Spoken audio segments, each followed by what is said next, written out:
I am here with Dr. Ricardo Duchesne. He is a former professor at the University of New Brunswick in the field of historical sociology. He is the author of 3 books, those books being The Uniqueness of Western Civilization, Faustian Man in a Multicultural Age, and Canada in Decay. He is also the founder of the Council for European Canadians. Thank you, Dr. Duchesne, for taking the time to meet with me today. Hello, yes, it's good to be here talking to you. And just to give some people some more insight to set the stage, as it were, for you, for people who might not be familiar to you, we have covered a book by Dr. Duchesne in the past. That was Canada in Decay. It was many, oh Christ, I don't know how many years ago that would have been, but it was a very, very good book, very enlightening. And the rest of his book, especially The Uniqueness of Western Civilization, is a hot recommendation for many people who are getting into this sort of thing. But I also wanted to briefly read the mission statement from the Council of European Canadians in case people weren't familiar with it, just to set the stage for your worldview and what we're kind of going to be talking about here. So, the Council for European Canadians says, the rapid, inorganic, and politically motivated rise in non European immigration to Canada has resulted in special interest groups from other cultures and regions, alongside an increase in attacks on European concepts of law, liberty, economics, and identity. This undermining of our national institutions requires a response on behalf of Indigenous Canadians. European Canadians currently comprise 3/4 of the Canadian population, a number that is declining and requires a voice to advocate for our interests in national dialogue. The Council for European Canadians believes the foundational European heritage and character of Canada should be maintained, strengthened, and enhanced in the spirit of our nation's confederation. We therefore support Euro-Canadian identity politics within the framework of group rights afforded to multiculturalism in Canada. Did I get that correct, Dr. Duchesne? Oh, yes, that's right. Yes, and so that sort of language and those sorts of concepts, I think, are very interesting in how to frame this thing that many of us talk about within the context of Canada. And based on that, I had one question perhaps to start with, and you can take as long as you want with this. It might be a long question to start, but in the past, I've heard, especially in that sort of mission statement, you've mounted a defense of minority rights as a component of European or the Faustian worldview, and our valuing of them as a manifestation of the uniqueness of Western identity. So, do you see this changing as Euro Canadians become a minority, and should we perhaps even address the concept of minority rights and indigenization, or is it still relevant in your view? Yes, the reason that I uh, took a discussion or engaged with the idea of minority rights is that this is a very important principle within liberalism that was used by the proponents of multiculturalism as a justification for Canada's diversity. Now, when you examine the origins of the idea of minority rights in Europe, England, and France, and other nations, and then in the United States and Canada, it was used initially in reference to minorities that were already existing in that nation, that were um, historical minorities, as I call them, like blacks in the United States, the Amerindians, and other ethnic minorities in Europe. In Europe, you will find other European minorities within France or within Switzerland. So, in order to protect these minorities that are historically a part of those nations, liberals came up with the idea of minority rights. And by that, they meant that they have rights equal to those of the majority. And eventually, that also included not just the same individual rights to vote and freedom of speech and equality under the law, not just those individual rights, but also cultural rights to preserve their culture, their ethnicity, their religion. You could not allow the majority culture to simply force them to assimilate and to abandon their heritage. So this was integrated into liberalism. Liberalism is really about individual rights first and foremost, but gradually it began to talk about minority rights and the rights of these minorities to preserve their culture and identity as a people that are different from the majority. So I said that this is acceptable, that I agree with this. I don't think that minorities in different nations across the West should be compelled to let go of their heritage. But what happened with the multicultural theories, people like Wilkin Lika and Charles Taylor in Canada, and really liberals generally, is that they use this idea of protecting minority rights as a justification to expand minorities in Canada, to bring in immigrants and then expand those minorities. In other words, they would say, well, we should have immigration from diverse cultures in the world because, after all, Canada believes in minority rights. So what I argue is that there is no reason to accept this argument.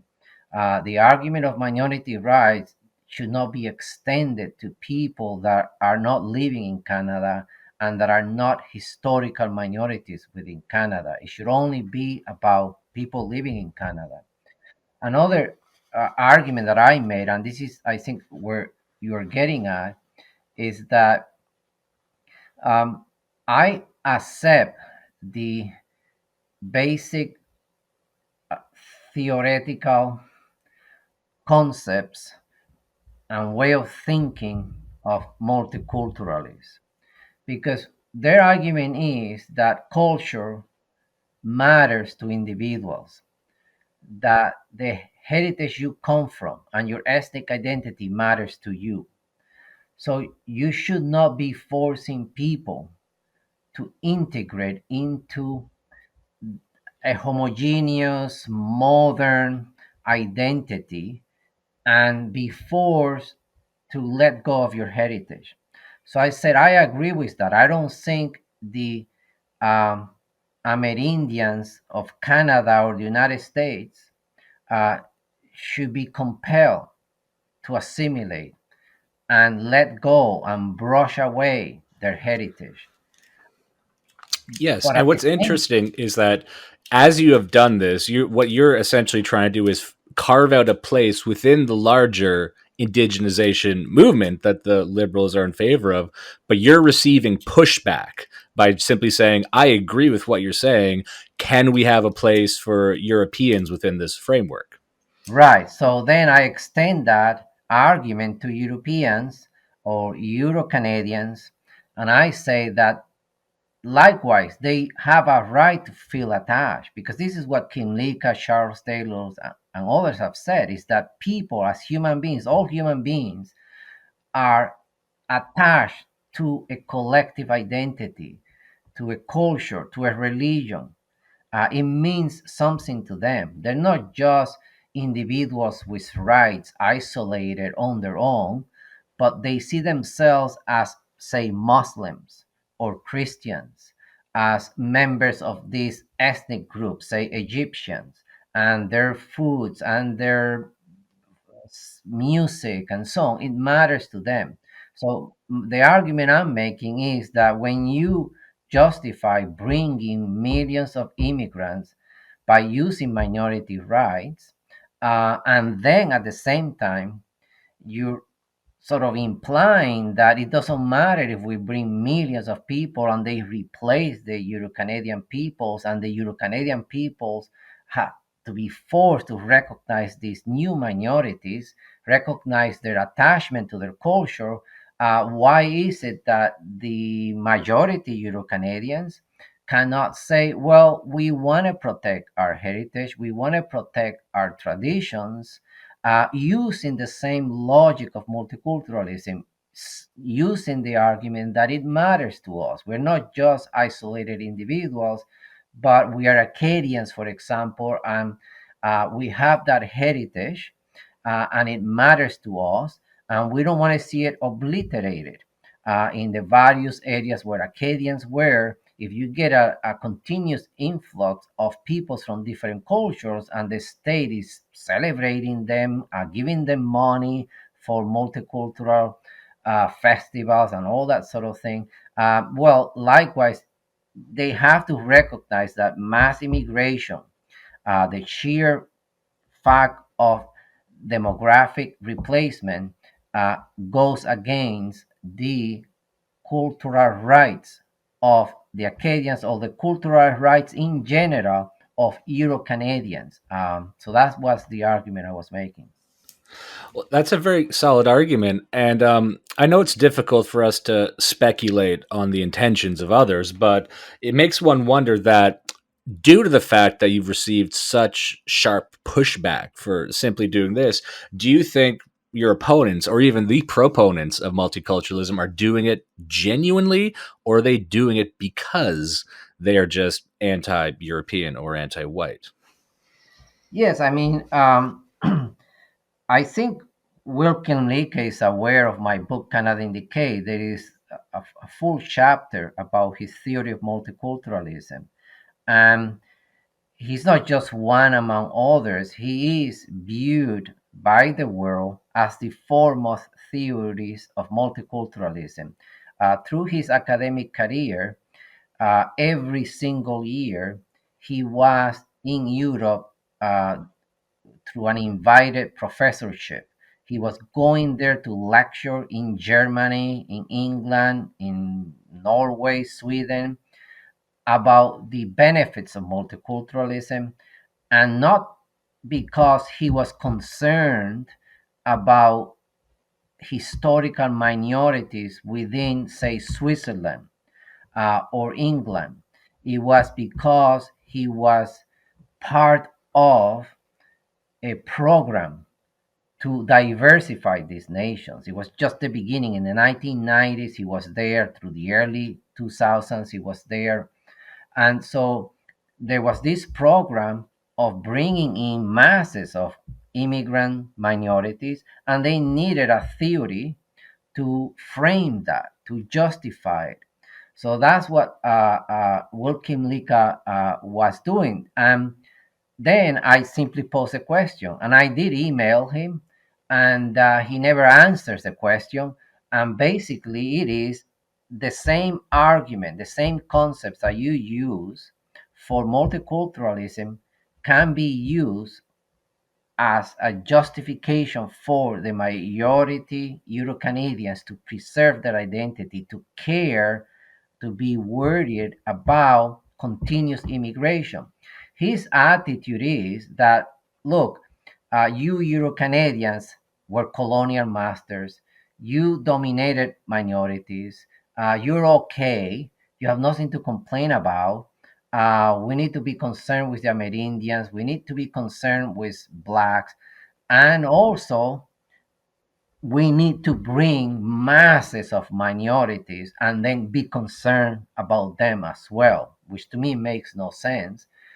So basically, that was the argument I'm making. Now, some people that are critical of multiculturalism, some conservatives, not anymore, they basically accepted the multicultural argument.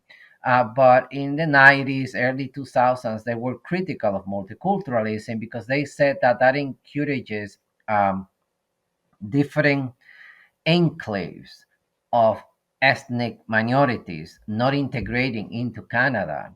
And in reality, the theory of multiculturalism does say to these immigrant minorities that you should integrate into Canada. You have to follow the law, you have to follow the principle of individual rights, except that it gives them that right to protect their culture, and not to be immediately compelled to assimilate to the majority culture of individual rights.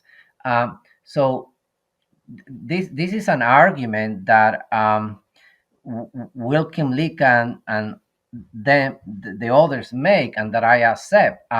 So to me, it should be an argument that we should accept. I mean, and conservatives shouldn't be criticizing it by just using individual rights, because we know that by nature, culture matters to human beings.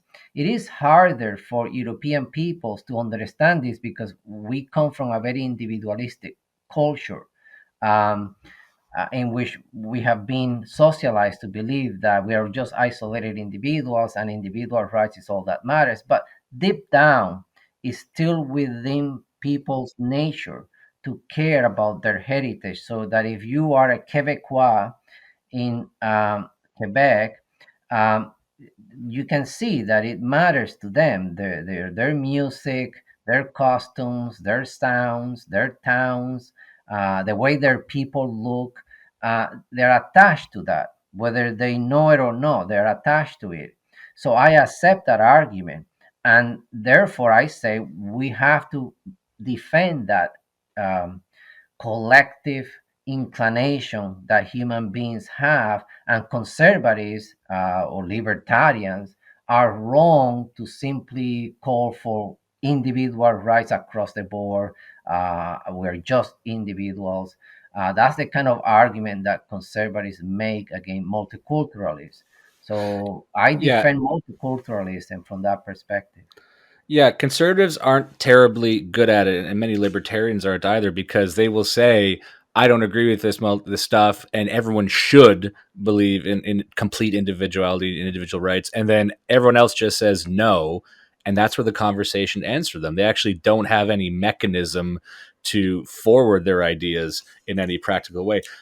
Just before we go on, I wanted to just briefly quote about what makes Westerners unique, what makes the West unique. And I pulled this from your writing. How, if I'm wrong on anything, feel free to correct me. But for the people at home listening, I think this is makes it more relevant as we're discussing about Europeans.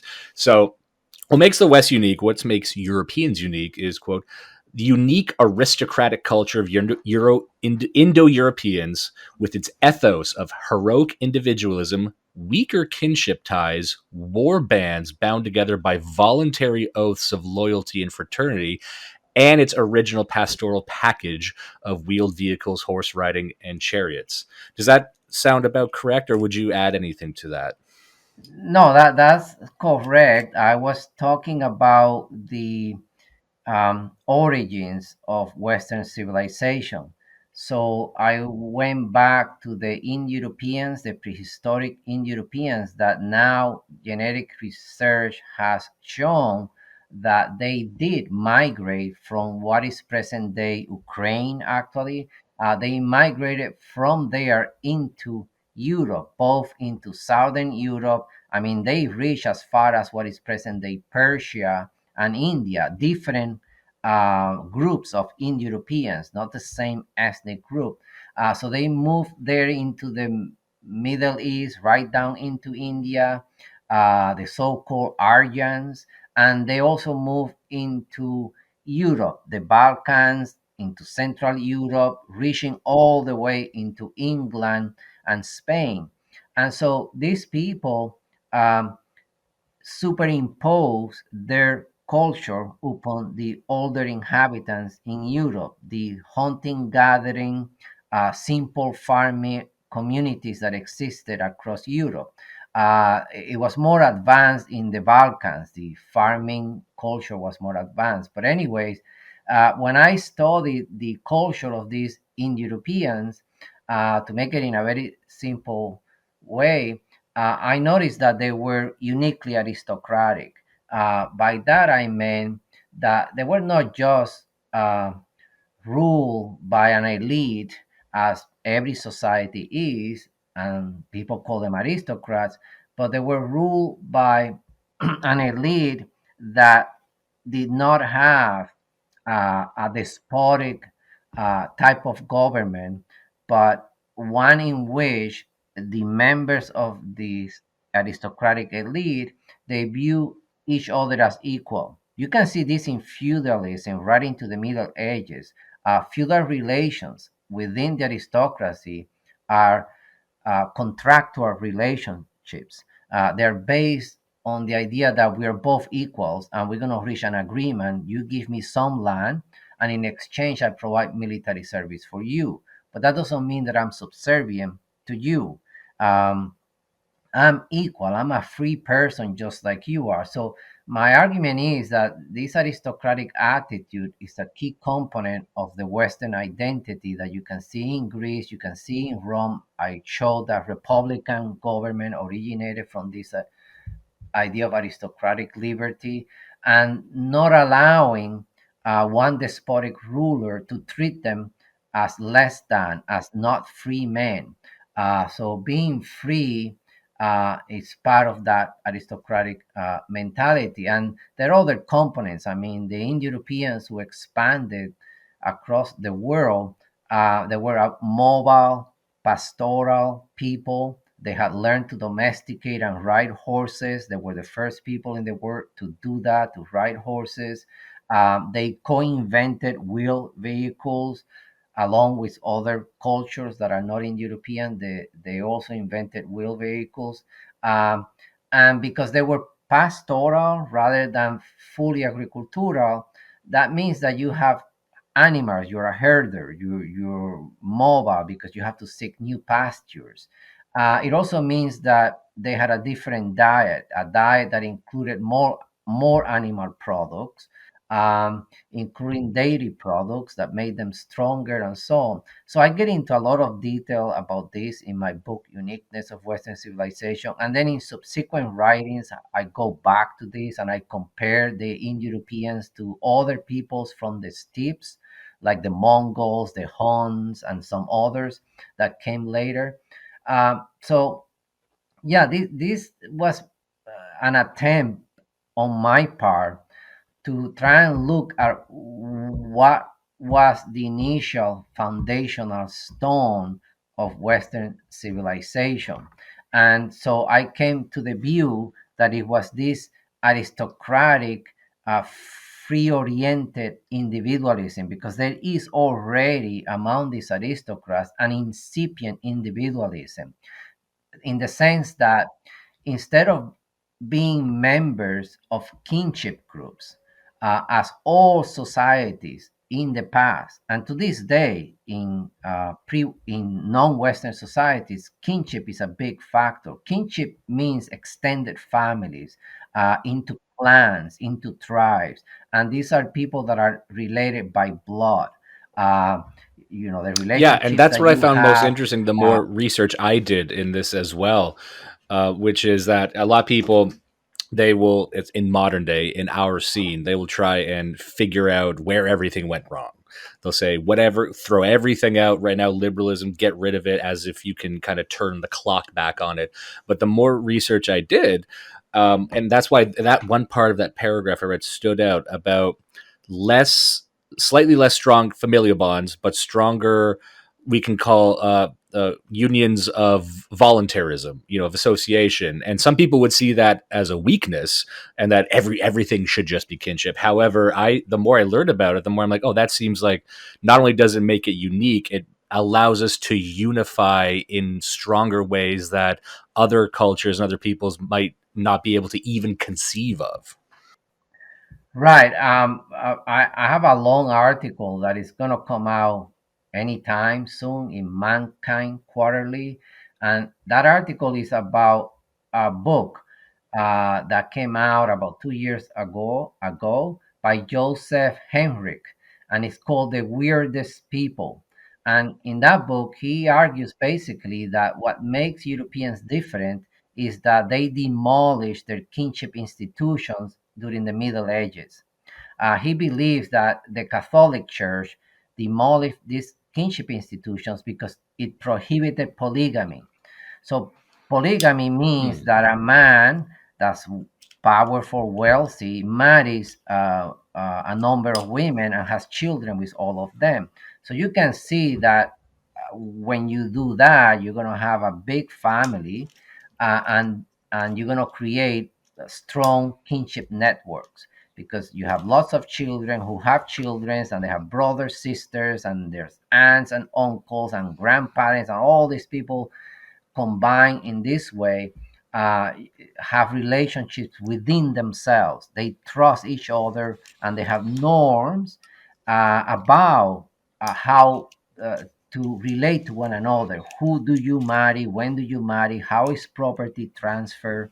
And so they regulate their behavior within that kinship group. So what happened with the demolition of kinship is that the Catholic Church, according to Joseph Henrich, abolished polygamy, imposed monogamy. It said that you could only marry one woman, and also it abolished custom marriage that was very common in many non-Western society. I mean, it's still common in the Muslim world. Right. Marrying your cousin is a way of cementing kinship ties. So the West abolished all of that stuff very early on. And in that sense, these people who are breaking away from their kinship ties, then they went on as individuals within nuclearized families to seek relationships with others, not on the basis of kinship norms, but on the basis of other principles that we call liberal principles. So they had free contractual arrangements within businesses. In China and in the Muslim world, in Africa to this day, business people trust only members within their kinship when they do businesses. Now they have been influenced by the West, so they are, they have appropriated liberal contractual principles. Uh, but by and large, they have been very heavily kinship oriented, whereas the West, right from the Middle Ages, created all sorts of institutions that were not based on kinship.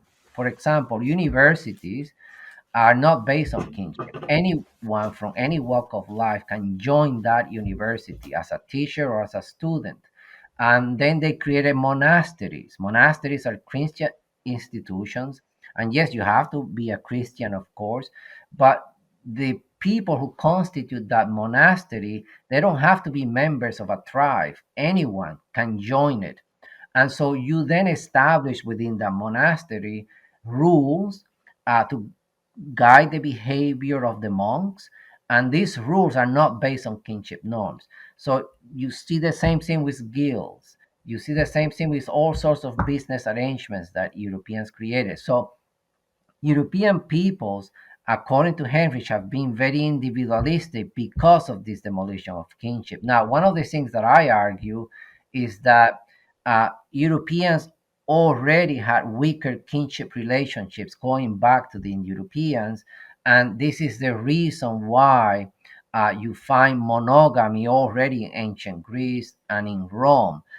Kevin MacDonald has also made this argument. In fact, Kevin MacDonald has always studied the uniqueness of monogamy in European civilization. He has an explanation that goes back to evolutionary psychology that I talk about in this long article that's coming out about Joseph Henrich. So you should be aware of that. Now, what I do that's I guess new is that I say that these in-European aristocratic bands were open to members from the outside. It was not just a closely knit king group, but it was more of a contractual arrangement, like feudalism. As long as you meet the contractual agreement that if I give you a piece of land and then you provide me with military service and with men in case of war, then you can be part of this feudal arrangement. Now, of course, you can simply say that kinship and extended families disappear in the Middle Ages right away. No, these things went on. And in a way, our individualism is still going on.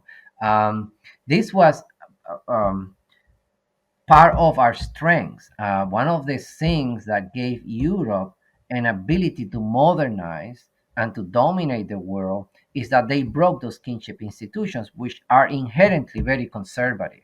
They don't change. And inherently, they're not mobile because everything has to be done within the kinship group.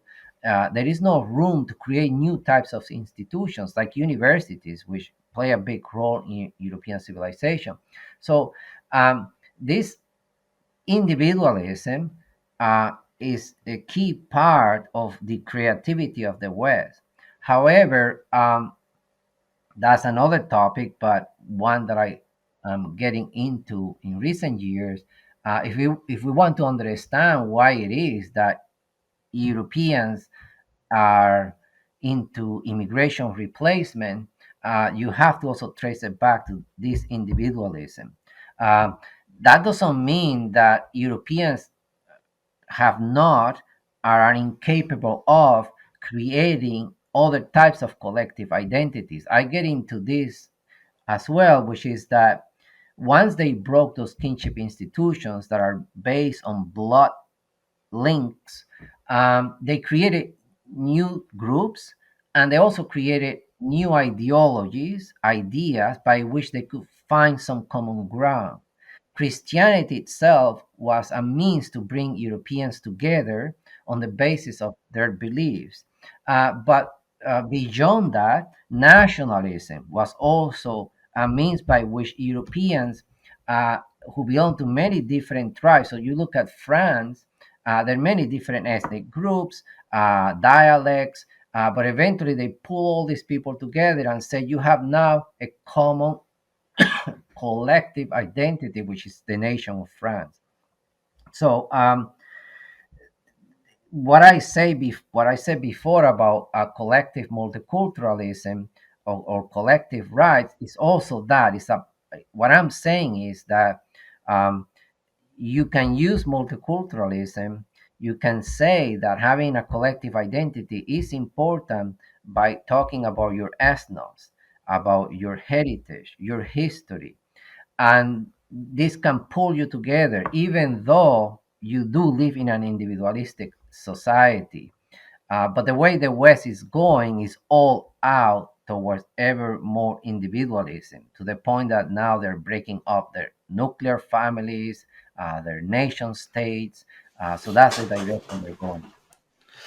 That's all. That's very good. And on that topic, especially in the far right, whatever you want to call it, let's call it the right, very broadly. And when I usually say the right or the dissident right, it's a pretty big umbrella term. There's a lot of conflicting groups, but generally, um, do you see a movement to counter this? So, for example, we see a lot of people on our side return to more of a focus on kinship bonds or more of a focus to these other traditional things. And you had just explained how the kinship eventually found its way to nationalism, which is also under attack, and the kinship itself is under attack. So, do you see any solutions coming from, let's say, our side of things, or is it more of just like a return to tradition, or anything that you're kind of excited about as a front person on the front lines? Yes, there are many people that really in the dissident right that don't know that much about the history of Europeans, so they're not aware about this abolition of kinship ties. Kevin MacDonald is one of the few that has done a lot of research in this for a long time, and nevertheless, the majority of members of the dissident right are not aware of that. So you hear them say often that, oh, we need to become more tribal. And I'm like, no, that's not going to happen, because to become more tribal, you have to have kinship institutions. You have to have extended families. You may have to to to reintroduce polygamy or custom marriage, um, and so on. So just that alone is not possible now to reintroduce kinship ties. However, that doesn't mean that we cannot reinforce the nuclear family. It is not an accident that the left has been coming of after the nuclear family, because that's still one institution whereby at least you get some degree of collective identity among the children, mother, father, and their relatives. And you also get some degree of parental authority of what their children think, what they're going to inculcate upon them. So it is not an accident that liberalism is now targeting that family as the last bastion of collectivity in the West.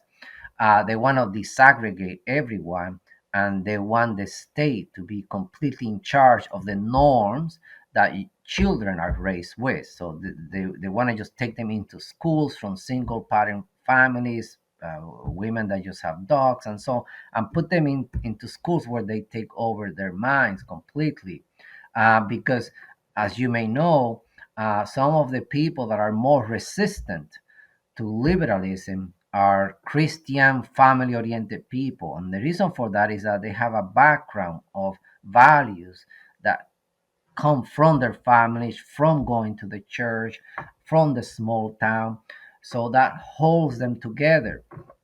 So the West is really moving in an ever more individualistic direction. And people in the dissident right, um, sometimes they're confused when they talk about reaffirming our tribal identities. That's not going to happen. What can happen um, is that you need an ideology, because Western peoples are guided by ideas a lot, not by kinship norms, and also not by traditions either, and not by religion so much anymore, by Christianity.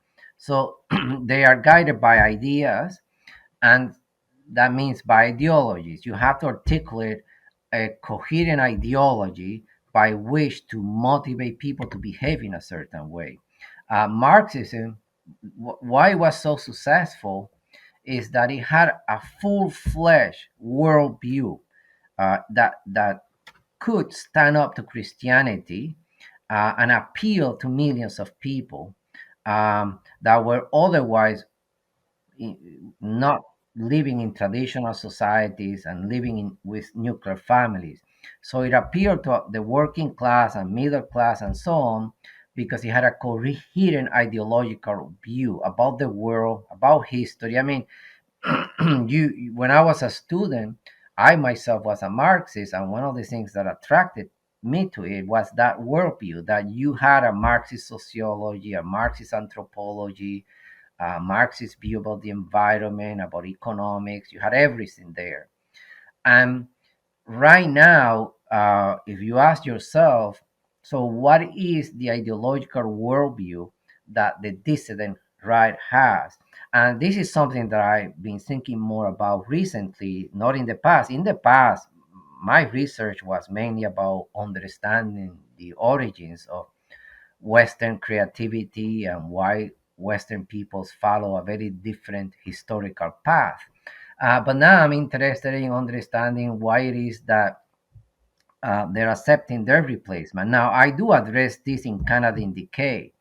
But in Canada in Decay, I was still trying to preserve liberalism or find a way to justify liberalism, or let me put it this way, to argue that you can make arguments for the preservation of European peoples within the framework of liberalism. As I did at the beginning of the interview, you can argue that culture matters to people, that they have an affection for their cultural identity, and then that you can grant them rights from that perspective, not just individual rights, but bigger collective rights to preserve their collective identity. So that was one argument that I follow and that I still follow.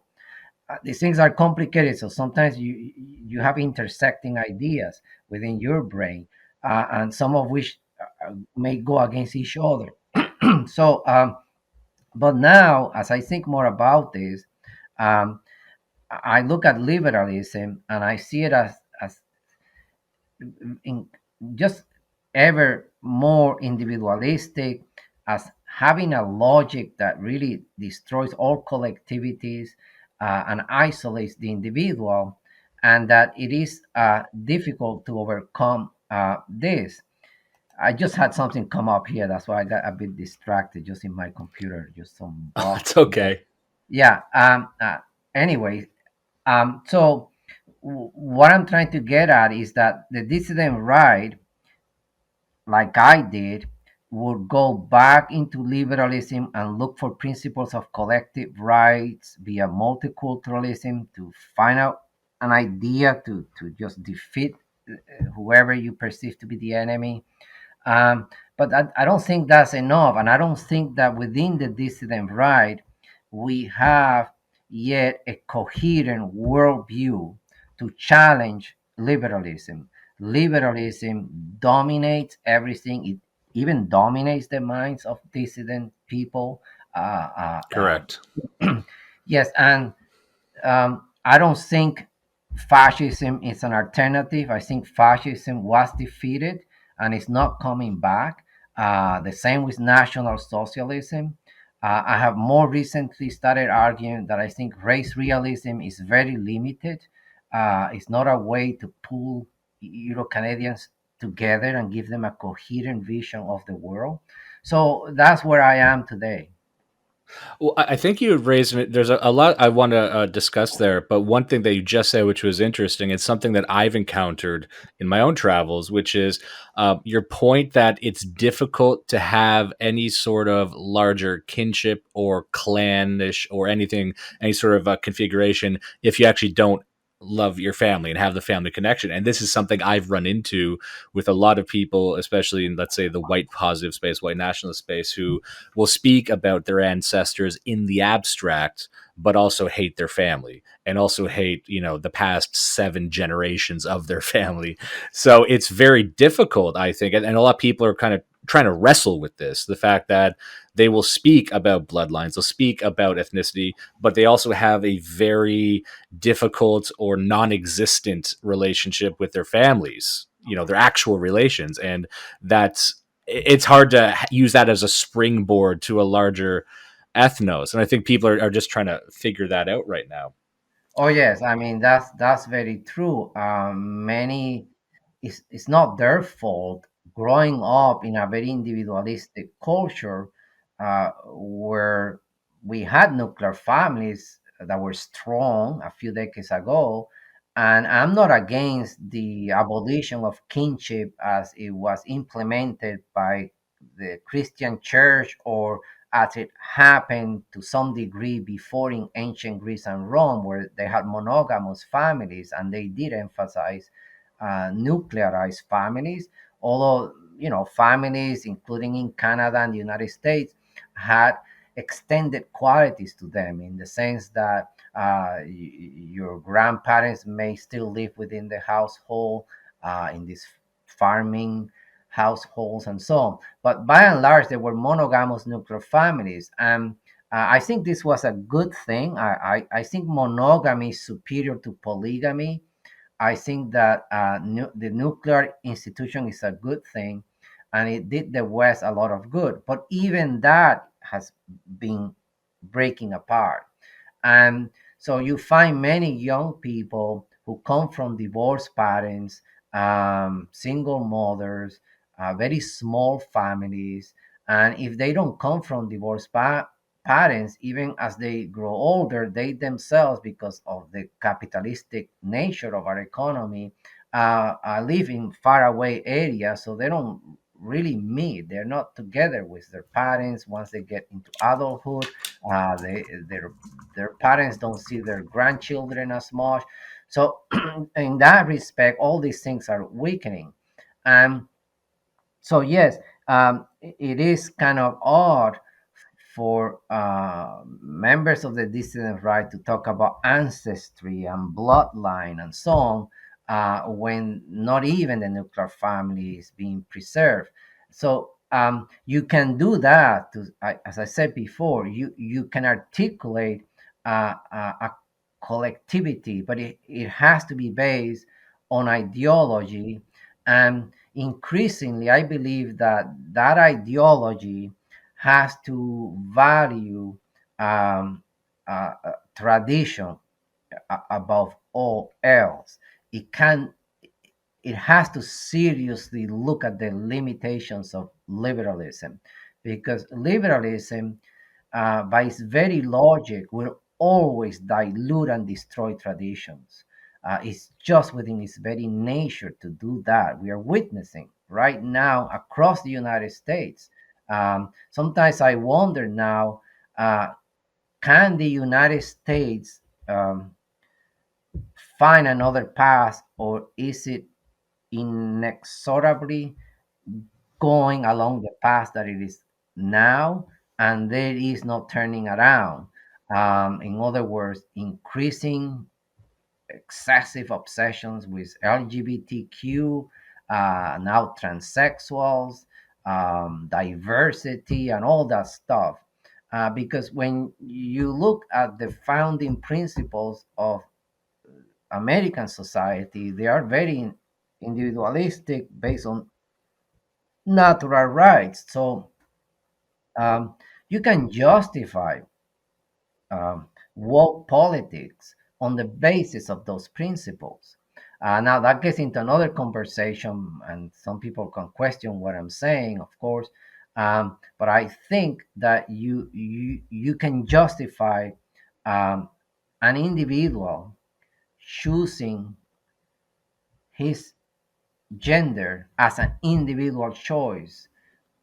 So a Yeah, man, and that's a very good point, and that's something I've run into very often when speaking, especially with liberals, which is that they will often act that the way we are right now, in, for example, America, is because liberalism has been hijacked by leftists or some other group, progressives, sometimes they call them. I've always taken the stance that nothing that is happening right now is not just a natural extension or extreme of liberalism. And that's why, liberals to me are the only people in the world that I've seen who can get exactly what they want and then still complain that it was some insane treachery, that things are so bad. Like yeah, a lot of the liberal, like, comedians, for example, they're like, how did it get this way? And they just cannot admit that this is because they got precisely what they wanted, but through attacking tradition, through, we don't have to go through all the reasons, but one example I gave was always the comedian Bill Maher. I know people are tired of me harping on him, but he's like, what's going on with all these transgender people making fun of me? What, they just showed up one day. I'm like, no, every single time someone was pro family values and you put a target on them, or pro tradition or whatever, and you put a laser guided missile upon them, and then you got it. Here's your perfect world. Oh, it's not perfect. And then they'll just try and think of how they were tricked, I suppose. But that also goes into a larger thing. I know we wanted to keep this on Canada, but this is very fascinating. That, and I want to know what you think of this. So, liberalism, I've always viewed as, it has its problems, but it's not like something we can surgically remove from our identity. And I think you make an interesting case for that in the uniqueness of Western identity and whatnot. But I'm always looking at, okay, where did it go wrong? And it seemed to be that there's two components of liberalism that has gotten us into the most trouble. One seems to be, and this is kind of a good one. It's at the core of Western identity, and I believe you had said this. What makes it unique is the constant state of questioning itself, and we could say this is just rationality, Enlightenment era rationality.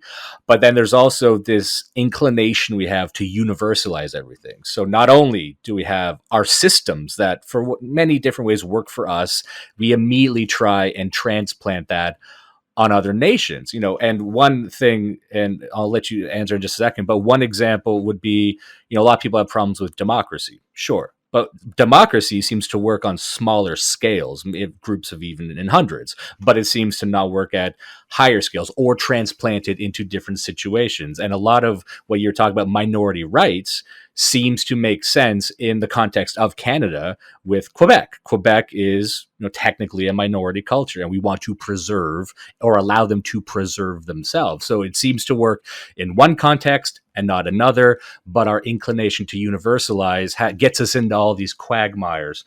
So, in your mind, do you think this universalization is an issue, and maybe even our tendency to keep questioning ourselves constantly, should that be revisited, in your opinion?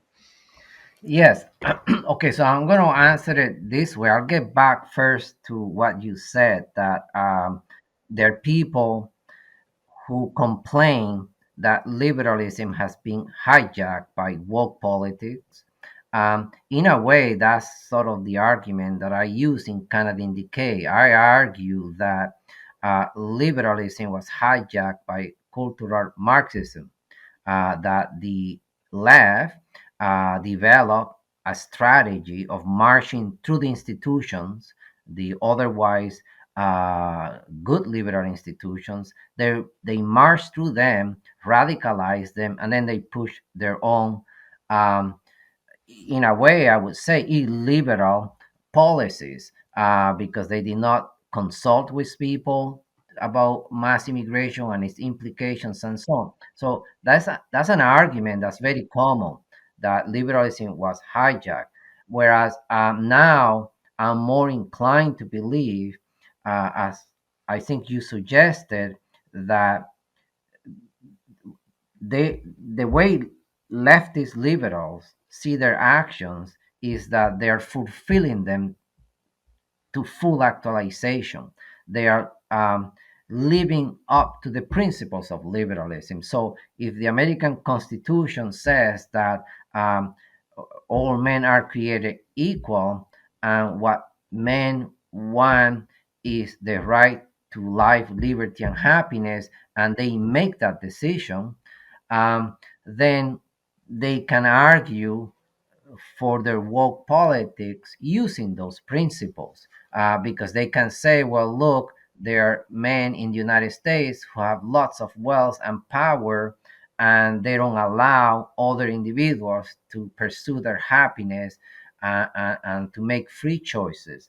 And the same thing with sexuality. If you have heterosexual sex as the norm and as the tradition, and this is what you show on movies and in books, and you don't show men kissing each other, or you don't show transsexual families, then you are violating the idea of individual choice, the idea of equality of lifestyles, that the heterosexual lifestyle should not be seen as the norm, but should be seen as one among other possible choices.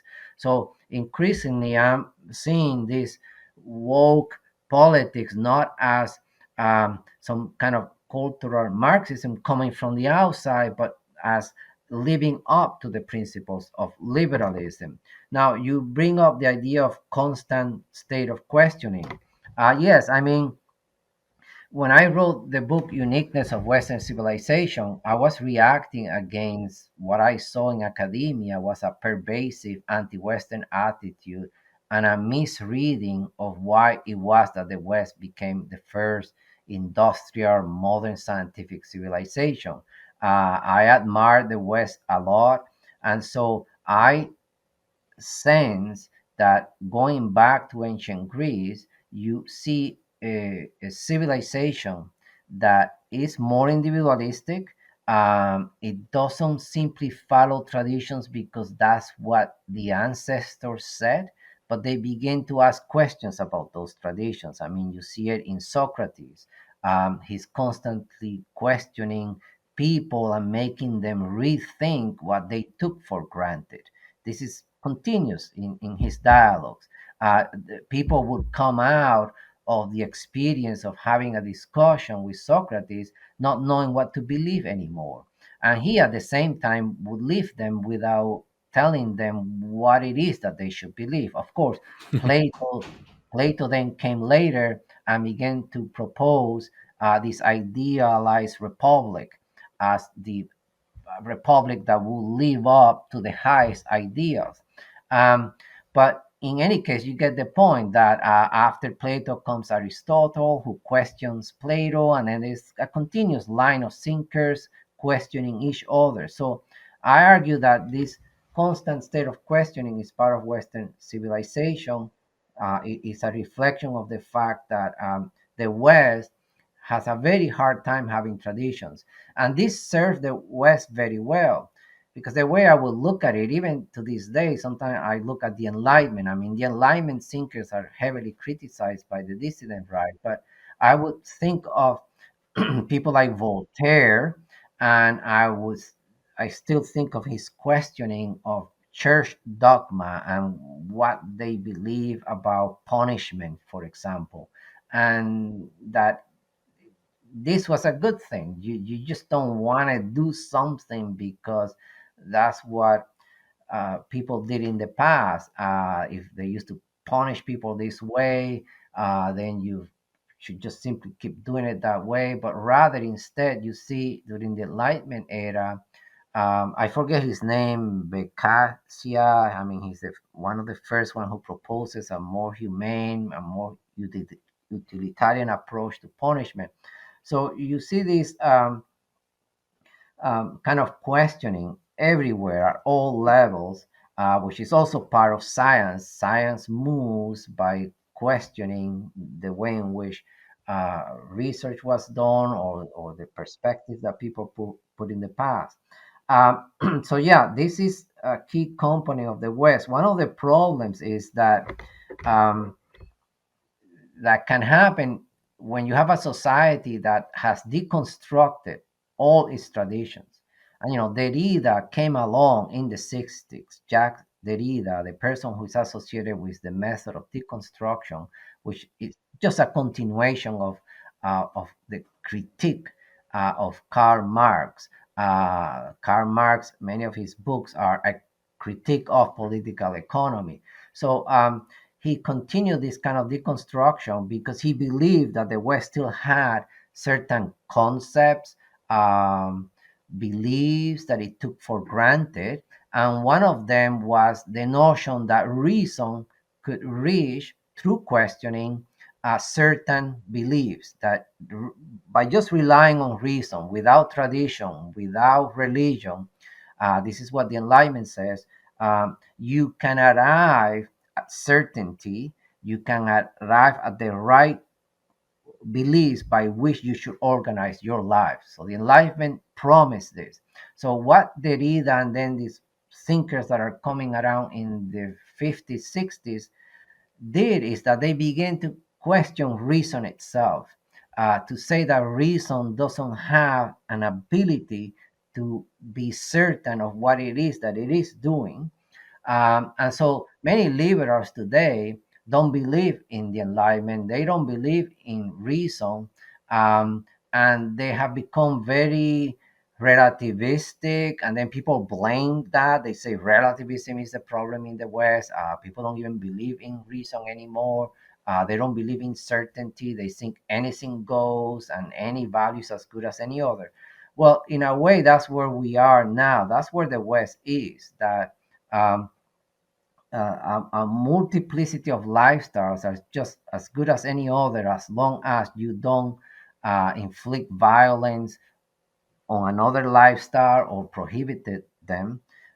So we are in a situation in which this liberal questioning um, has no foundations other than the continuous questioning by all sorts of individuals. From It doesn't matter what their educational background is, it doesn't matter if they are uh, um, moral individuals. They could be drug addicts taking heroin. I mean, you see it in San Francisco, that the lifestyle of the heroin addict is now protected and is allowed to exhibit itself right around the city, because they have a right to live that lifestyle. And it is very hard for you to find a certain way to argue against it if that's what they have chosen as their lifestyle. So so this is where we are. And the other point you made was about the universalization of values. Yes, the Western world, uh, uh, the United States, the European Union, they have been for decades now trying to export this lifestyle to the rest of the world. And they are quite successful. Um, First, initially, because of course modernization happened in the West, so the West was the model for modernization, for affluence. You can't deny that modernization brought a lot of prosperity, prolonged people's lives, it gave them more health, and so on. So they exported this model, and then beyond that, they want to export the increasing liberalization of the people, their woke politics. And this is very attractive to people who are increasingly affluent, because in an affluent society, you have many possibilities. You can do many things if you have more means to do things. So the Western lifestyle appeals to them. It is also a lifestyle that emphasizes sexuality and pleasure. So these two, again, you're appealing to basic instincts that human beings have, which they held in check through traditions. They suppressed them because it was believed that if you're going to have a society functioning properly, that has to be curtailed. But now you allow its free expression, for people to find themselves. And I think one reason why transsexualism is so attractive right now is because it embodies this um, free choice, even on such a thing as your biological sexual identity. So if a man uh, can become a woman and be happy and colorful, and is laughing and has wigs and lipstick, that kind of symbolizes that free choice, happiness, pleasure, and this attracts a lot of people, even beyond the West. Yeah, transsexualism. We discussed this before on the show. When we actually sat down and read quite a bit from Klaus Schwab. And one thing we noticed, who runs the World Economic Forum, as many know, and he is not the number one leader, but a member of this larger global movement you've been talking about. And one thing that we quoted from his book and this is also in Francis Fukuyama's The End of History and the Last Man. When you ask them, okay, we're going to break down traditions, we're going to break down all these walls that you claim are oppressive, then what will this new world be? And their answer, I believe the quote from Klaus Schwab was that because human desire is endless, we can fulfill that desire endlessly. So, to translate that to other people, that just means that without spirituality, without tradition, it's just going to be hedonism that is centered, and the myriad of ways we can articulate that. And what's interesting about transsexuality or transgenderism, it is, in my opinion, completely modern. Now, some people will claim transsexuals have existed throughout history. That's a dubious claim at best, even though there were feminine men. But this seems to be the one acceptable identity that you're allowed now. Not only acceptable, but it is encouraged in people, as they're also telling people to devalue their ethnicity, devalue the family, devalue everything. This one type of identity is permitted and encouraged, and it's just making up your own sexuality. So within this new globalist liberal model, it's become clear that you're not going to be allowed to even align with your nationality. However, the one little video game they'll let you have is like, oh yeah, you can make up your own sexuality and talk about it all the time, because that actually doesn't hurt the system and doesn't hurt whatever economic process they're trying to build right now. So it's almost like just a giant diversion that only hurts you, you know? Yes, that quote from was it Schwab, right? Klaus. Was it human desire is endless, so we can fulfill? Yeah, he was essentially saying that we'll come up with new desires and new addictions and new pleasures, and we'll come up with new technology to service them, and that will be their kind of utopian economy. And this could also be like, oh, that's VR, that's creating new worlds of virtual reality for pleasure and whatever it might be. Yeah, because he's spot on. He's very right.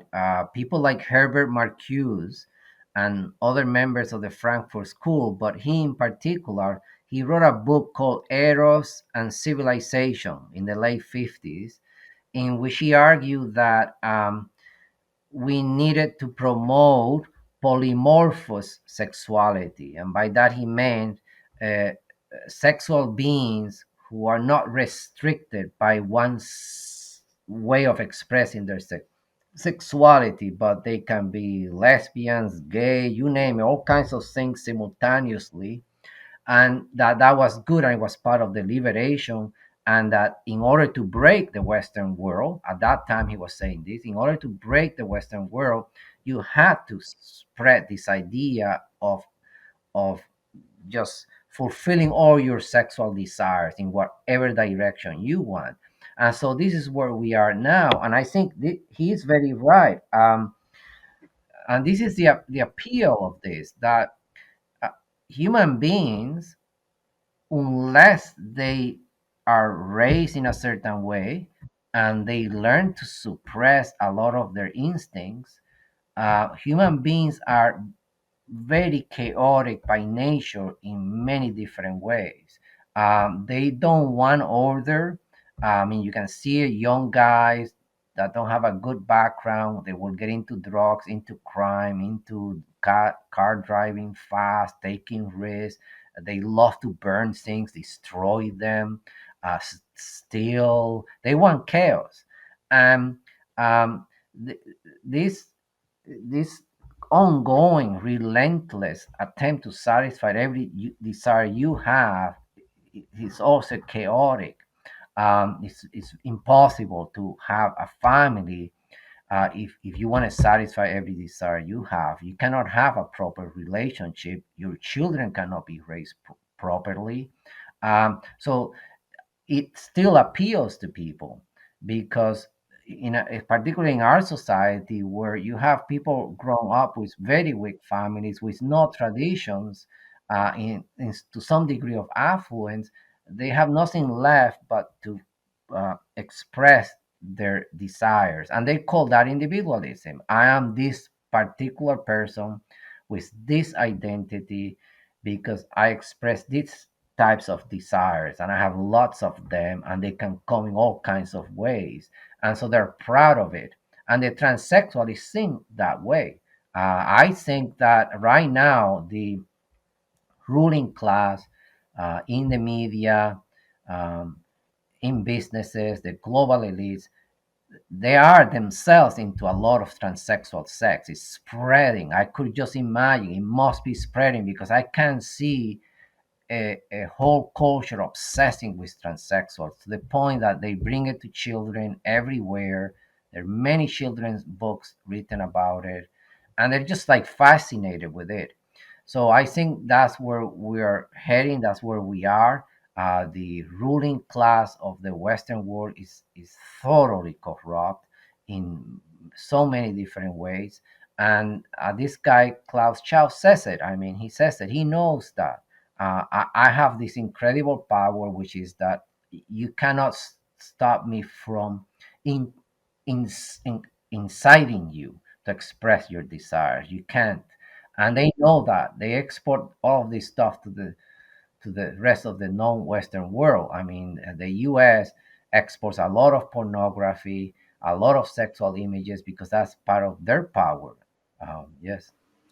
I had a comment on when you were describing going deeper into liberalism that I just wanted to mention and maybe ask you about the uniqueness of Western identity and our proclivity to be rebellious and to come up with new ideas. And you had a really great quote here, and the appearance you made on the podcast escapes me, but I wrote it down because I really liked what you said. And you had pointed out how the fact that Confucius is still so relevant to East Asian society, but it would seem crazy for us in the West to still stay, cemented in earlier Platonic ideals or still treat Plato with that singular reverence that Confucius is, kind of underlines the important difference between Eastern and Western cultures and this love of not only questioning, but putting evolution and change and refining or optimization, whatever you want to call it, at the center of our existence. And I was just wondering that for our identity in the West, tradition's important. And we both comment on tradition is important. However, since our historical story seems to be about these people that do these things. Do we almost need like a new type of tradition for the modern Western man, or a different understanding of it that is just unique to Westerners, knowing that we're always going to be trying to change and develop and have that sort of relationship with the unknown? What do you think about that? Yes, it's very hard to really identify the West in the way that you identify non-Western civilizations. You can say about India that it is a Hindu Muslim civilization. You can say about China that it is fundamentally a Confucian civilization. You can point to the Mohist tradition, or Taoism. You can point to the influence of Buddhism and then Marxism in China. But by and large, it has very clear cut worldviews that can identify that civilization. The same thing with the Muslim peoples. Islam, you just use the word Islam, mixed civilization, and you have identified them. It is not possible with the West. I mean, clearly Christianity did play a big role, and you can say Christian civilization, and you have captured something fundamental about that civilization. Although you have to keep in mind fundamental subdivisions between Catholicism and Protestant, and then within Protestantism, there is a multiplicity of sects.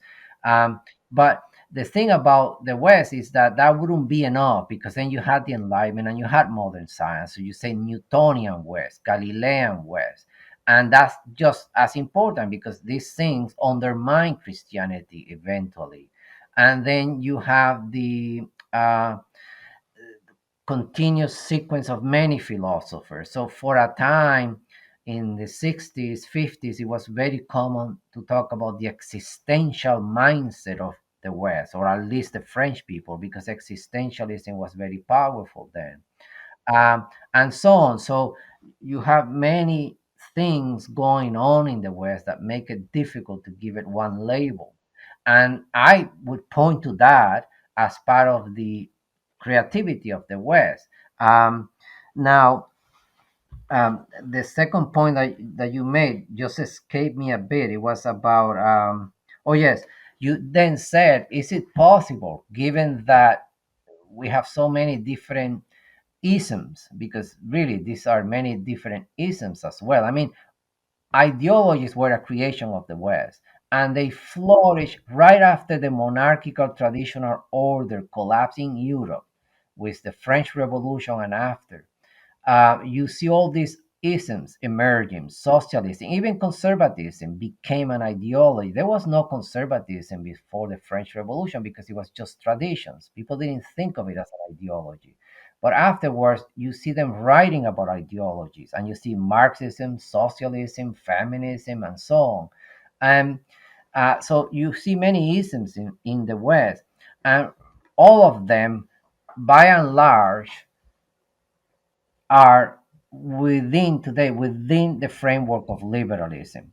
Once Marxism was defeated and fascism was defeated, liberalism took over. It became completely dominant. So here I'm following Alexander Dugin and his forced political theory. I think that he is correct about this, that fascism was defeated, communism, and all we have is liberalism. So the question then is, what alternative ideology can we come up with to defeat liberalism? And as I said before, my inclination and the inclination of many people in the dissident right is to say that either they hijack liberalism and we need to go back to its foundational roots, we need to go back to the principles of the Constitution, or we need to defeat, or they will argue that the liberalism you have today is not the authentic one, it's the cultural Marxist version, or is real cultural Marxism, which is something else, they will argue. Whereas I am less inclined to accept that, and to believe that no, liberalism rules across the board. And it comes in many different degrees and versions. So you have the more conservative version, libertarian version, the cultural Marxist version. But by and large, the driving logic lies with the left. We know that. We know that conservatives are always following in the steps, always reacting to the left for a reason, because that's where liberalism leads. So then, so what can we formulate? And I have to say that I still need to study this more, but I'm attracted in a way that I was not before by Dugin's forced political theory, that all that we may have is the forced political theory. And um, I haven't yet done a thorough study. I'm still waiting for the books, but this is something that dawned upon me in recent months as I became increasingly disillusioned with what was happening with our liberal societies. I mean, what happened in the last 3 years is just amazing. The COVID mandates, the George Floyd riots, the election of Biden, the way they stole it from Trump, just one thing after another. It's almost everything unleashed. You can see it in Carl Tucker. I mean, Carl Tucker says it. Something fundamentally changed in the United States, beginning with COVID and the George Floyd riots. And every night he's agitated because he realizes the world that he believed in is unraveling, is breaking apart before his eyes. And so something did happen. And this I I agree completely, and also as just to say on top of that, that I'm not a huge proponent of a lot of the liberal philosophers, but there is one thing that I remember Francis Fukuyama pointed out when they're very interested in crisis of legitimacy. They'll say that leads to the downfall of all civilizations. I might not agree with completely, but I do see when I look at America, I see a total crisis of legitimacy. You see different groups. You know, there might not be one group at the center, but it's like everyone kind of knows this doesn't make sense anymore. Everyone knows that all the mechanisms that are in place that are supposed to lead to a functional society seem to have broken down. Nothing seems to be working properly, but it looks like it does from the outside. But everyone knows something's wrong, right?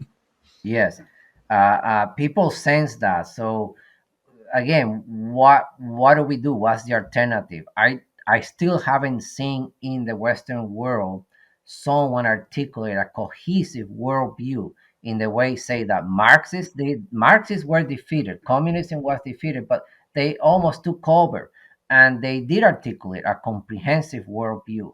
The dissident right doesn't have a comprehensive worldview. Race realism is not a worldview, and it has many limitations. Is one of which, of course, it is based on science per se. On this is not how you motivate people. Scientists are not going to come with a proper ism that appeals to people's sense of identity and sense of history and just attachments that I said. As I said before, multiculturalism at least appeal to that idea that people are attached to their culture. Therefore, don't force immigrants to assimilate, but they don't want to apply that to Eurocanadians or whites generally. But that idea is correct. And so I don't think race realism does that. That it tells me simply that blacks have a lower IQ, that they are prone to criminal behavior. But And I'm one not thing going to be, yes, Also, I was going to say one thing on top of that is my view of the dissident right. One thing that there's an issue with is people not being able to tell the difference between data and an ideology. And data is all valid. So the data, race realism is usually like a data driven thing. It's like, here's the stats, here's what we know, here's the science. And people will look at that and say, it's true, it's science. But what do we do? Because what we've noticed is just saying facts to people has not been an animating force for them to do anything about it. So, there's some people in this, right, who will look at more racialist stuff. Let's say FBI crime statistics, and those are true, but that, for whatever reason, has not led to any sort of action. So we have to sit here and say, okay, just telling people the data isn't enough, and the data must be used to build an ideology. And with the fourth political theory, we had actually covered this on the show. What I found most interesting was that Dugan was vehemently anti-racist, sure, but he was an ethnocentrist, and he says that ethnicity and ethnocentrism is core to this new worldview. And I saw that, and I said, okay, all right, well, that's interesting. And we're kind of trying to suss that out on the right now about what is there's this idea of ethnogenesis and this idea of other things like that. But when I read that, I'm like, okay, I look at it. I look at what Dugan's work as at least attempting to be practical, looking at the world around us in the 21st century and saying, okay, here's the mess we're in. What is a possible next step? And that's why I don't hate Dugan like a lot of people on the right do right now. Yeah, I mean, he's funny how much he's hated. In Twitter, I got a lot of criticism, and people act like I have abandoned my views, that I'm joining the enemy, kind of thing, because I started gravitating to some degree. As I said, I haven't fully read him towards his ideas, and I think you're quite right. It was the impression I got right away that yes, he is quite vocal against race identification. And I think in the context of many societies, it makes sense. The notion that you're going to use race realism in Russia vis-a-vis minorities that have been there for hundreds of years. It's not like they just brought them in. These are people that are an integral part of that society. And so the same thing, you go to Peru or you go to Mexico, to me, race realism in that those people are kind of together. You look at the Mexicans, whether they're white or they're not, and the shadings they have from white all the way to very purely native. Um, there are many degrees there, but they have forged together a Mexican identity. There are divisions based on class. The whites tend to be at the top, but when you go there, other than because of the export of American race ideas and civil rights ideas, um, Mexicans pretty much just don't talk about that. I mean, they are ethnocentric. Yes, the whiter Mexicans tend to prefer whiter Mexicans and so on. But they have managed to create a sense of identity out of all those mixtures, and race realism would just not make sense in that context. So that side of what Dugin is saying, I think is correct. Another thing is that in the United States, it has this stark contrast between the whites and the blacks, and you do see there, to give credit to race realism, that there is a wide genetic gap between these two peoples that makes people very aware of the differences.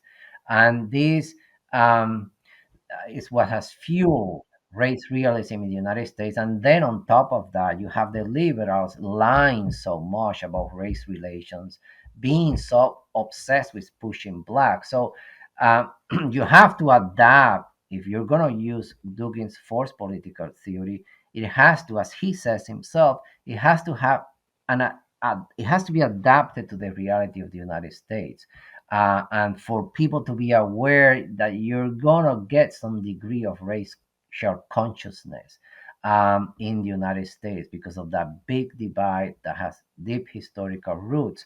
Um, but at the same time, um, even in the United States, I have to think more about this, but I don't think that realism is going to do it.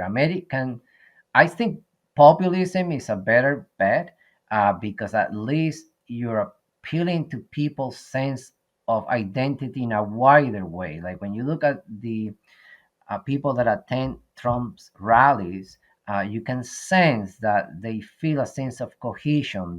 They have a sense of these are culture. This is the things we like to do, whether it's NASCAR or things like that, and they gravitate and identify along those lines. They don't identify because they have certain types of genes or because they they see themselves particularly as a racial group, although, as I said before, that does play somewhat of a bigger role in the United States. Um, so, yeah, I mean, um, but for some reason, because of that, in the dissident right, most people react against Dugin, because race realism is very preponderant. Also, I think another factor is that that he comes from Russia, and they see him as not being relevant. And then they also say, well, he's not for white nationalists in Russia, which again, from my perspective, would be stupid and would make no sense. What would happen is the whole Russia would break apart, and then the American globalists would, deal with each separate bit and take over the whole of the Russian lands. Uh,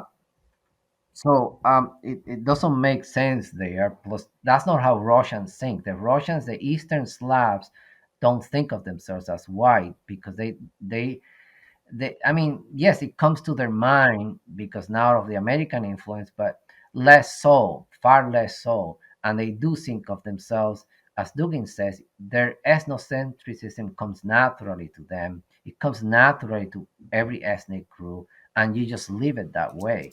Yeah, Uh, that's true. And when you speak about Russia, I think the more you learn about Russia, especially the more you learn about even Eastern Europe, you realize that they are speaking different languages, and then to they won't see this idea of white people, period. And the history of Russia against the West generally, but also against these ideas, like it's hard to listen to Russians talk about this and not realize that, oh, they're having a different conversation. And a lot of people in the dissident right seem to be short circuiting because of that. So I have to tell them, like, okay, wait, you have to understand that, when they say they're against certain things, that might be in a different historical context, and how they conceptualize themselves might be pretty close to how you conceptualize yourself, but their history with the West and with, Germany, with all these different for global forces, they might be talking a different language. So that's why whenever someone tells me to freak out about something a Russian said, I'm like, well, let's really unpack their meaning behind what they're saying too. Oh, you had said one thing recently. You were talking about, or briefly mentioned, Amerindians, and otherwise known as, in Canada, we call them Aboriginals a lot of the times, also Amerindians. But one thing, as a person who was on the front lines, who's in university and has probably dealt with this directly for quite some time, do you have any insight on how Canadian Aboriginals or American Indians or any of these other Indigenous groups see this discussion? Because you don't see them engaging it a lot when we talk about minority rights and stuff like. So, do you see them have a voice or presence in this, or do they just not even really seem to care about it? I don't really know that much. I mean, I'm going here with just basic impressions. I would say that they are welcoming what these white liberals are saying to the degree that they can benefit from it. It means continuous handouts from whites to them. It means that quite a few of them, particularly the ones that are mixed with whites, will get all kinds of job opportunities because of this white liberal ideas. So to that degree, they gravitate towards that. But at the same time, if natives are true to their heritage and culture, they cannot be liberal. Um, they, but So they wouldn't still, be minority rights, but like, do they even care about this whole minority rights thing outside well, of it yes, benefiting them?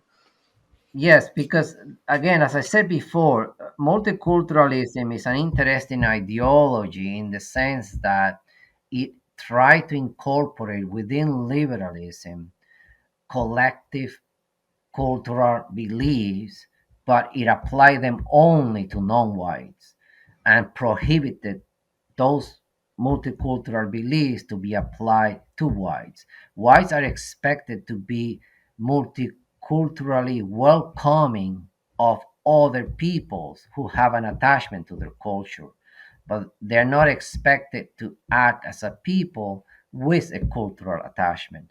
It's the opposite. They must be open to other people's cultures, not attached to their own. Whereas non whites see multiculturalism as giving them a right to be attached to their culture. Although, yes, they're expected to be accepting of other cultures, but nevertheless, it encourages them to affirm their heritage. So there is that side to multiculturalism that, in a sense, it's good, as I have been saying. It just has to be extended or wide for them to comprehend that they should apply to themselves as well. And that may happen in the future. I don't know. Um, and, I'm I not was going to say saying that. one fear that people have is a lot of white people or Euro Canadians is that as white people become a minority, they would not be granted this sort of love of minorities, mainly by Aboriginals and also mainly by blacks, who might see them as permanent majority oppressors, regardless of their minority status. Oh yeah, they're not. No one is gonna give whites anything. They want it for themselves, and these ideas have no basis in their history. If you tell a Muslim you have been granted multicultural rights, then Islam doesn't say, thereby, I also recognize the multicultural right for you to reject Islam, to criticize it, and to be a Christian. That's not how they think about it. They think I have a right to protect myself from you and get stuff from you that you want to give me. So once whites become a minority, they're not going to have any ideology to protect themselves. The liberalism is not going to protect them. And so if trends continue the way they are, I mean, clearly they are heading for a very bleak future. Back on the topic of Canada, now there's a lot of, even though Canada and the US are very, very similar, and everyone knows that, there's important not only cultural distinctions, but also legal distinctions. And one of the, we did a whole clip and a whole episode on the interesting little facts about Canadian law and how it defines certain things and how it's different than American law, certain rights we are not actually afforded.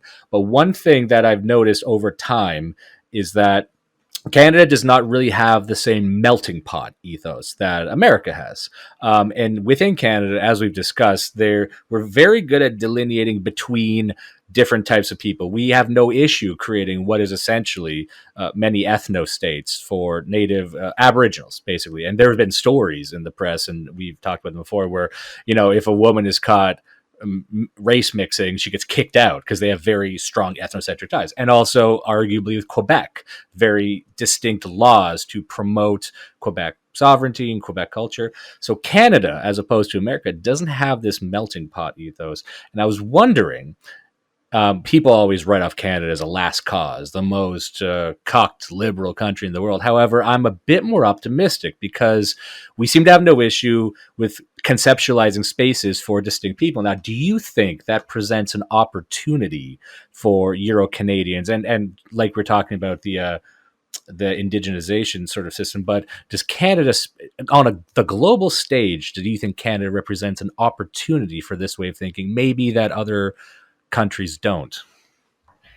Yes, I mean, that's one of the arguments I make towards the end in my book, Canada in Decay. I get into the legality of multiculturalism and what Canadian constitutional experts have said about multiculturalism.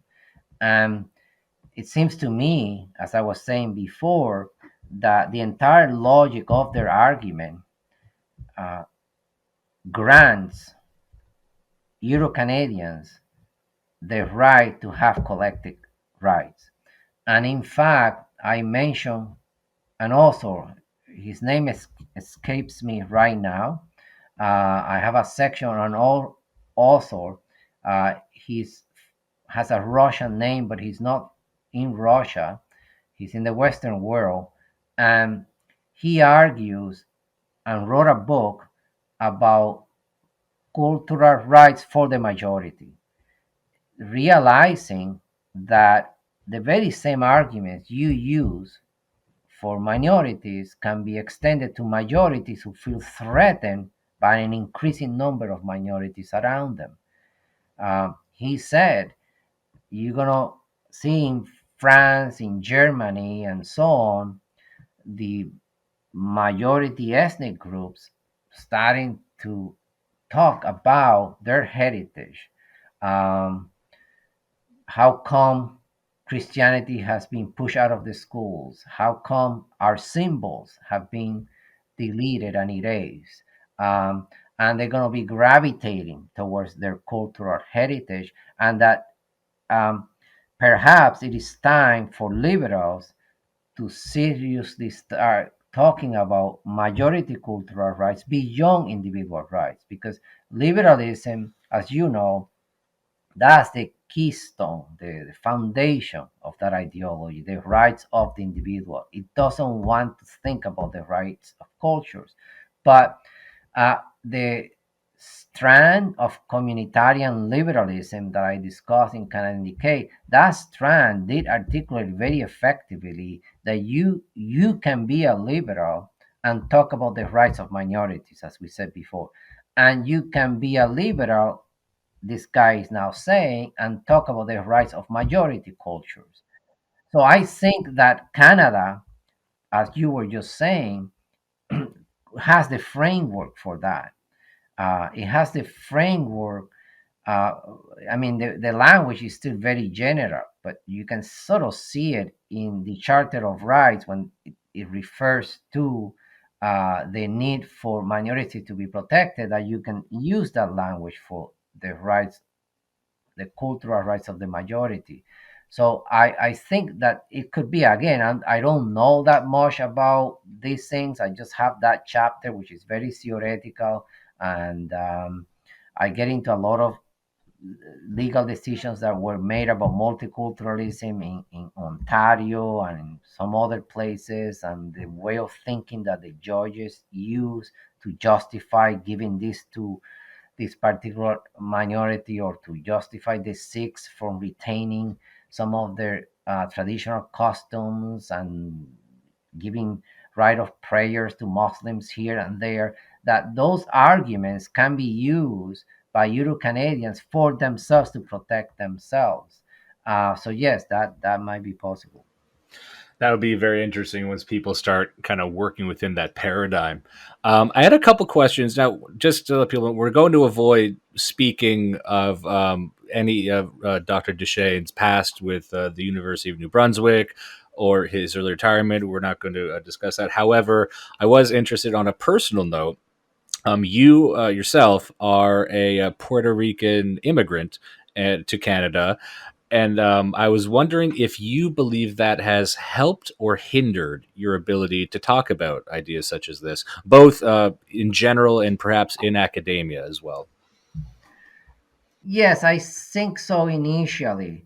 Although I did move very far into the dissident right, it isn't as if I was just a Jordan Peterson type of person making libertarian arguments, which Yeah, I think do protect you. But I think I kind of cross a line into immigration and race that made them go after me nevertheless.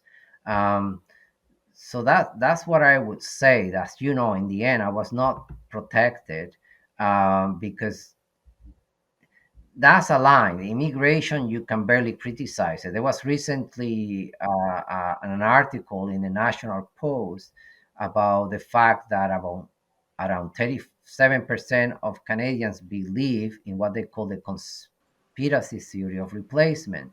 I just saw And that. Yeah, yes, and this uh, idea of replacement is something that is finally kind of making it more into the mainstream.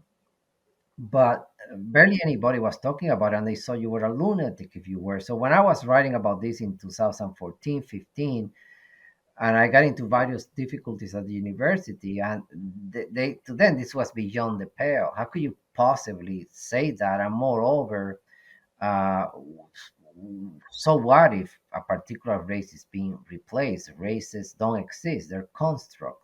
So I think because I That's the went. very common liberal thing they say, by the way, for people wondering. It's this isn't happening, and if it is, so what? It always becomes that. Sorry, I interrupted you. Yes. Continue. No, and the reality is that according to liberal principles, it is so what? Since individual rights is a crucial principle of liberalism, it means there are no racial distinctions. But anyways, um, yeah, I mean, what I think in terms of my background as an immigrant from Puerto Rico, I think that that may have given me a chance to see what was happening in Canada, sort of from the outside a bit. Um, and also to know that in Puerto Rico, where I came from, uh, being proud of your identity, of your heritage, being nationalistic against the Americans is common, is accepted. So I sort of extended that to Canada in a way that Canadians need to be proud of their heritage and their culture. To me, it just came naturally in a way that it may not come to the Anglo Saxon Canadian. That's a great point. And in that same sort of vein, we were just talking about, and again, not to get too much into your history with academia, but I was curious, from where you're standing right now, do you still think academia is still useful or even possible for the dissemination or discussion of these ideas? Or do you think people, to talk about things like this, people should try and break away from the university college system and kind of forge a new way to learn these ideas? No, right now you cannot change anything in academia. They have gone after even mainstream conservatives, and the ones that survive generally don't talk about politics or do it in a very safe way, and there are very few of them. And so the woke politics is now at an extreme level in academia. They have generated a new breed of even more woke academics coming out. The new graduates are even worse, and I don't see any room whatsoever in any universities. The people that do research, and there a lot of people that do research that's not political, whether it is in archaeology or ethnology or you name it. There are all kinds of topics, specialized research that people do, particularly say about the past, where they avoid the politics in linguistics and so on. But even those people, they're all liberals and they're all into accepting everything. Academics are the least critical people in our society and the most Orwellian people that you can find. They every day they say this is about critical thinker. They tell their students we are such critical thinkers and we're amazing. You need to listen to us. We're gonna make you rethink everything in a new way. And as I used to say, you're basically repeating to them at a more conceptual level what they heard through primary school. You're not saying anything new to anybody. They don't know that they're stupid and um, they're incredibly brainwashed. So if you want to hear people that have a freer mind and are capable of thinking in a way that makes more sense, you shouldn't listen to people that have been to university. They're the stupidest people right now. Um, Well, I it's mean, ironic because they end up being the most traditionalist in that sense. I was actually reading about Cambridge University, and this would have been hundreds of years ago. I forget the name of the scientist I was talking about, but for the longest time, if even if you were getting into physics, these for hundreds of years they held up Newton and the Newtonian model as their tradition, and anyone who questioned, if you weren't just repeating what Newton said, then you were seen as a deviant. You were seen as too critical. So even within a lot of the natural sciences, there was this tendency to really smack down any sort of critical thinking, going back centuries sometimes. So I always found that curious. yes, I mean, in the sciences here, woke politics also prevail. I have heard from students say that you're listening to a biology class, a chemistry class, and suddenly the professor will say a bunch of leftist stuff in between. Um, it's the way it is now, and I don't think you can change it from within. Um, the one way would be for a strong leader to come in and cut their funding radically and make real demands upon them to allow all out freedom of discussion. But what has been done so far is very lame. It never really addresses the issue. So conservatives used to make fun of academics. They thought it was funny and this and that, without realizing that they created the ideas by which we are now living. Because universities are in charge of articulating and actualizing the principles of liberalism. And that led them into cultural Marxism. It led them into transsexuality and all this stuff. All Yeah. those ideas, I can tell you, came out of academia. I was in sociology. All the ideas that you see now about transsexuals were there already being written down in books. That's a funny story about conservatives, because the story of American, and I would argue Canadian conservatism is always throughout time stepping away from the levers of power. So conservatives, they love to chuckle and they love to dismiss things. Though, like for the Yeah. longest time, all the 20th century was them saying, don't worry about academia. They're just crazy. They don't know how stupid they are. Well, it turns out that doesn't matter. They did the same thing with any form of media, from music to movies. They always said, who cares? That's all kooky, wacky stuff. And then they couldn't understand the relevance of education and media in society. And now here we are. And now they actually don't know how to take control. So they have weird mimicries of the left. I won't go off on the whole thing, but that's just kind of amusing.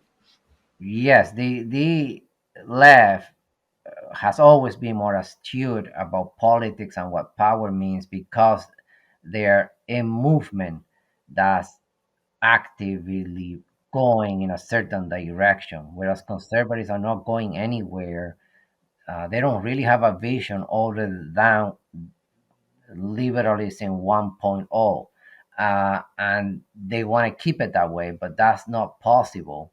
So right, they were very dismissive of all. I mean, I remember Patrick O'Reilly when he was in Fox News. That was part of his narrative, making fun of the loonies. He would call them Oh the yeah, loonies. that Bill O'Reilly, that was his whole thing, and kind of making a Yeah, face like, yeah, these weird liberals and grumbling, and yeah, then he yeah. got And they replaced. still do it in Fox. They still do it, but the left has all the power right now, and they took over all the institutions.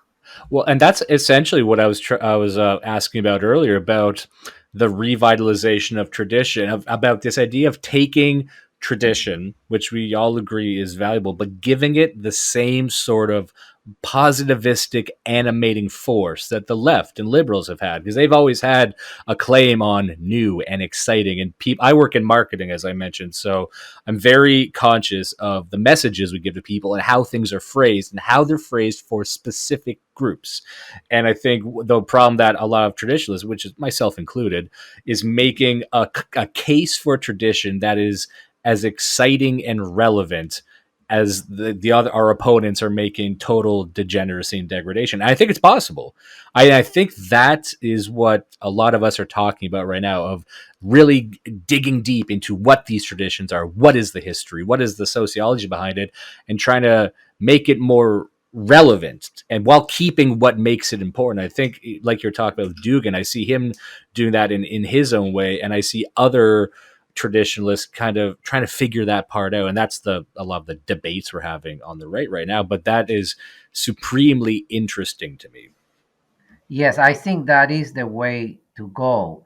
One of the things that I am thinking to do for my blog is to make a call for Canadians to come up with short essays, short articles as to how they uh, relate to the traditions of Canada, what it means to them, where do they come from, what type of Euro Canadian ethnic group they belong to. Um, Instead of just talking about what the Muslims did wrong, or what the Jews, how they dominate this or do that, um, that they concentrate on their traditions and then make an ideology out of it, um, because I mean it's very difficult in the case of the United States and Canada. Um, to find traditions, because these were states that were created in the modern era. So you can say they were created upon a blank slate as far as traditions go. And they did bring some traditions because as people became individualistic, they still had strong traditions, clearly Christianity for one. But nevertheless, it was kind of created more on a blank slate than anywhere else. And so it's very hard, especially people from the generation now, to find their traditions because they grew up in a thoroughly liberal world. So many times, what you're trying to recollect among people in the dissident right, they'll just remember all when the malls were sort of mainly white and were hockey. They didn't talk about politics.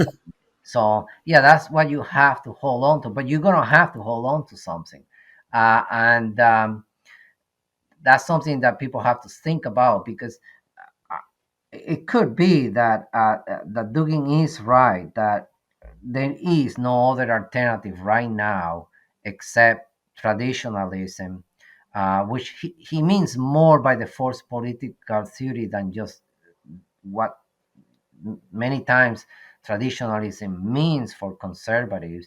But it seems to me, I mean, in his case, in Russia, he realizes that the Orthodox Christian tradition is crucial to Russia's identity. It's not just one lifestyle among others, but I think he has come to realize that he converted to it. It had to mean something that really he values and believes in. Otherwise, then what traditions are you talking about? And so, and there are other things. I mean, and this is true in many uh, non-Western societies that I think are should be valued, and they have stronger traditions even when it comes to things like food, a sense of community, and just people knowing each other and talking to each other more because they have these stronger customs and so on. So is the West going to get that? It's going to be harder in North America than Europe, although Europe again has been very Americanized and so on.